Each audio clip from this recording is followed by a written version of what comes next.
Didn't wind up too good. But here we go. There's a quick kick. I don't know about the mayor, but he's working on. He got rolling over. Oh, that's a little too soon. I'm afraid of that. Oh, Mr. Hubbell, I met him years and years ago up in New York, Lake Laverne, all over up there rodeoing, and never realized after I moved to Florida that I'd be so close to him. Oh, his trick roping abilities, there's no end to his trick roping abilities. He taught me to trick rope, and it's just a learning experience. You can never stop learning. This is my grandson, Mr. Hubbell. Oh. Mr. Hubbell, he is Mr. Rodeo, I suppose. He's been in it most all of his life. He's a fantastic gentleman and very knowledgeable. He's probably forgotten more about rodeo than I learned over the years, but he's a champion fella. I think I've been here for about 45 years, really. I'd be on the road sometime, but I want to get back here because this is where the pavement ends and the west begins, right here. Well, the history, they used to have a little old arena somewhere else, and they decided this would be the right place for it. So when they built it here, it was small, and they got larger and larger, and a few years ago they had a bad storm. Took a roof off, good part of it and everything, but they wasn't going to slow down. They really went on. They sold tickets, and now today they had a nice parade, a regular cowboy parade uptown. A lot of people. They had Shriners there and ball players and you name it, they had it because it's so well known. In Arcadia, I live in Sarasota, but it's a little bit different. It's still a little cowtown, you might say. The kids in school say yes sir, no sir, yes ma'am, no ma'am. They love the teachers love them, and it's just great. And Don Hall, he's a great man, and he's the judge of the county, and he says that everything goes right, like bringing you here and getting you to the location, because people like you keep us in business. And this rodeo was started many, many years ago, and rodeo started way back when they had bucking horses in an open road in Texas. It didn't work very well, but it did get them started. And team roping, that's getting real popular up till about 50 years ago. You didn't hear much about team roping in Florida, but now it's real popular. Cowgirl barrel race, they all love the pretty girls and the horses. And the bull riding, of course, this is it. That is the breathtaking, death-defying feat.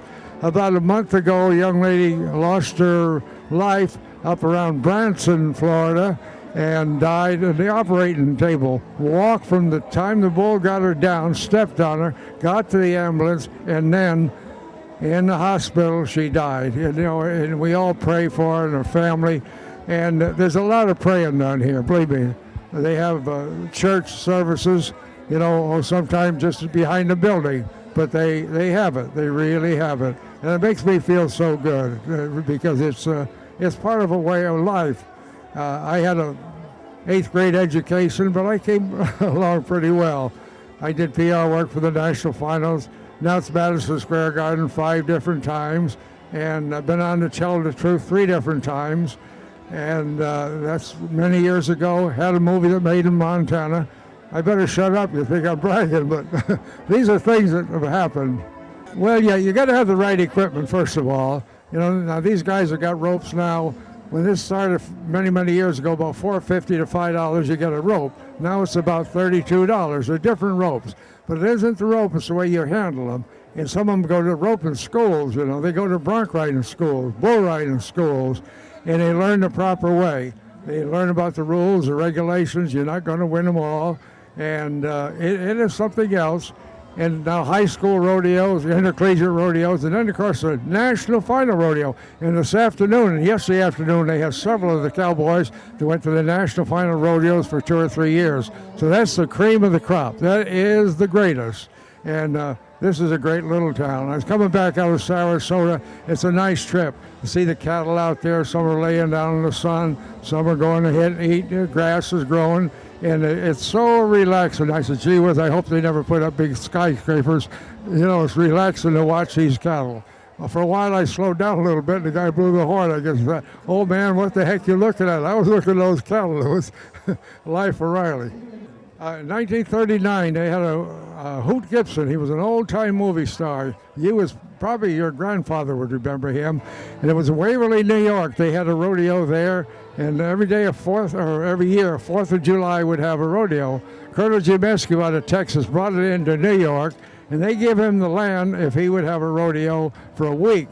So he did, and I got there. I hitchhiked there. They bucked me off 2 horses that night, and I said, man, I don't know about this. So the next day, they got a horse. They said, now look, you didn't have shafts on, you didn't have the spurs on, no one told you what to do, you got to measure that rein. And I rode a bucket horse, and it just tickled me to death. I was so happy. I wanted to buy the horse and take him home with me, I guess. And old Hoot Gibson was there. I had the American flag in my hand. He was standing looking at me. And boy, I was so happy. And the next morning it was in the paper, uptown, little old town, Brown's Diner. I can remember that. Can't remember I left my keys yesterday. And I said, got the papers? Yes, sir, they're 10 cents. And I bought one of my pictures on the front page. Well, you know how many papers they had left when I left? None. They had 8 more to go, and I bought them all. But, kid fashion. And from then on, and then when the war broke out, World War II, I enlisted in the cavalry and went on and on, one place or the other. Ended up in Canada, made a rodeo there, all Indian rodeo.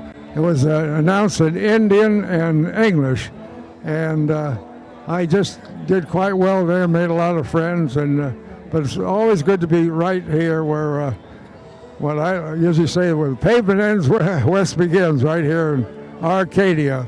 And the committee people are just so good to work with. They all, get right at it, and they don't put up with no nonsense.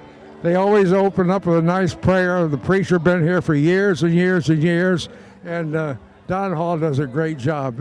He does a great, great job. They have enough prize money here to bring them here. They've been treated right here, and they're always welcome back. They're not all winners, and they just love this part of the country. Now, if you look at TV this morning, it says 6:30 in the afternoon, 8 above zero in Billings, Montana. Does that tell you why you would come to Arcadia? You bet it would.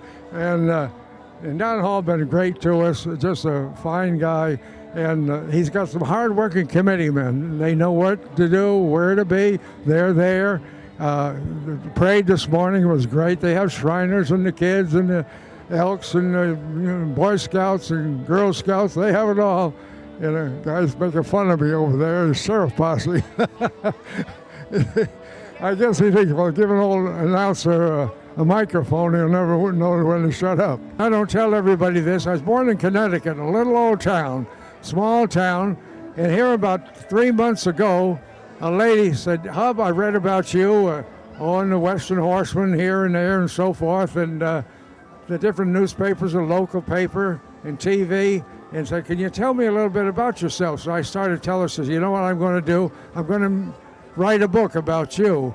So she has been doing a good job. People are calling in and writing in. So he's been honest, he's been reliable, he's helped us, and Don Hall is a great guy. I said, anything I can do? He said, you know what's supposed to be done, get up and do it. That's how they go. It's just so, it's just great. It's a great sport, and we love it.